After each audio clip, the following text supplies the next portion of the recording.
ആഘോഷിച്ചു. 8 ദിവസം നോമ്പെടുത്തതിന് ശേഷമാണ് മദാനജന്മദിന തിരുനാൾ ആഘോഷിക്കുന്നത്. അമ്മയുടെ സ്നേഹം കടൽ പോലെ അഗാധവും ആകാശം പോലെ വിശാലവുമാണ്.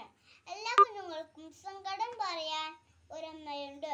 അതാണ് പരിശുദ്ധ കന്യക മറിയ.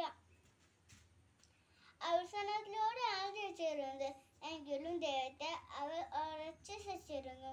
പാപക്കാർ കൂടാതെ ജീവിച്ചവളാണ് പരിശുദ്ധ കന്യക മറിയ. മാതാവിന്റെ മധ്യസ്ഥത്താൽ നിർമ്മലമായി നയിക്കാനുള്ള അന്നേരെ പ്രാർത്ഥിക്കാം. എല്ലാവർക്കും മാതാവിന്റെ ജന്മദിന തിരുനാൾ ഇതേ നിറഞ്ഞ ആശംസകൾ.